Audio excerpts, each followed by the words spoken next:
Breaking news mga kababayan.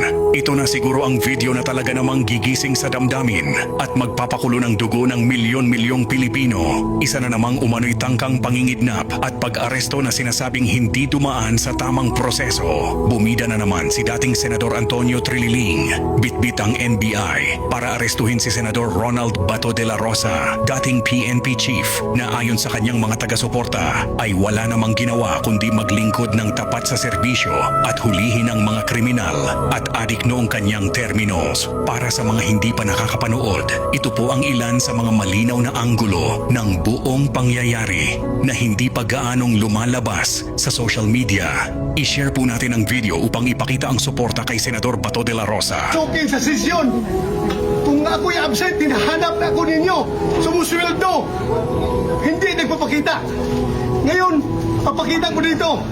Oh, hinara ko naman yung biyay. May wrestling ako doon. Sugat-sugat ako. Why are you here, sir? Pasok! This is the Senate!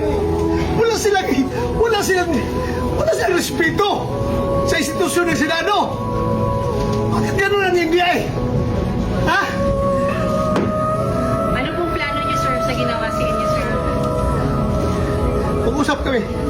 Yung gagawin namin. But why are you here, sir? Bakit po kayo napapasok today, sir? Ayaw ba senator ng sa Republic? Kung hindi ko mapasok, ginahanap niyo ako. Di ba? Ngayon mapasok ako, tatanungin niyo ako bakit ako pumapasok. But is, sir, may kinalaman sa pag-user para makabuo ng numbers. Lahat yan, trabaho ng senador. Ako personally, nandito ako kasi hinamon niya ako eh. Diba? Hinamon niya ako. Kaya sinamahan ko yung mag-aaresto. Tsaka mayabang si Bato eh, di ba? Papahuli daw siya. Dito naman yung huli sa kanya. Antonio Trillanes and some NBI operatives are still at the library, Mr. President. May I move that the Sergeant at Arms remove these people from the vicinity of the Senate.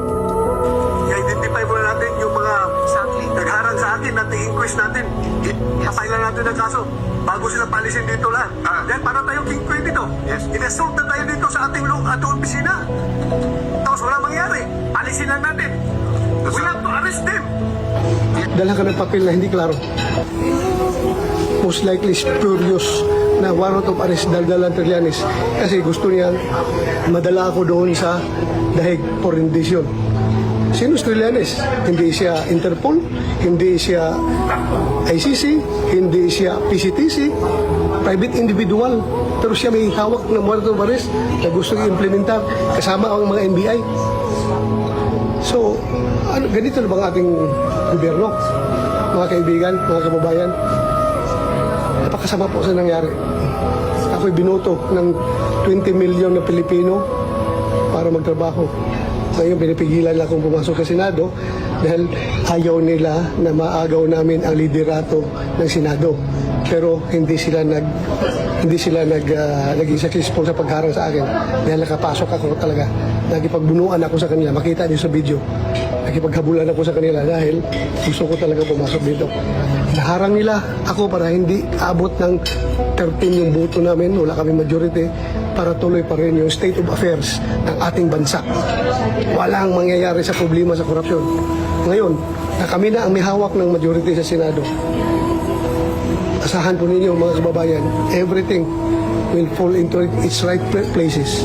Hindi naman tayo, hindi tayo na may personal, pero trabaho lang ito. Trabahuin natin.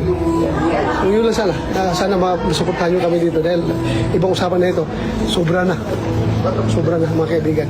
Hindi na ito tama. Sana makakuha kami ng suporta galing sa inyo. Ako'y nakikiusap sa inyo, mga kaibigan, mga kababayan.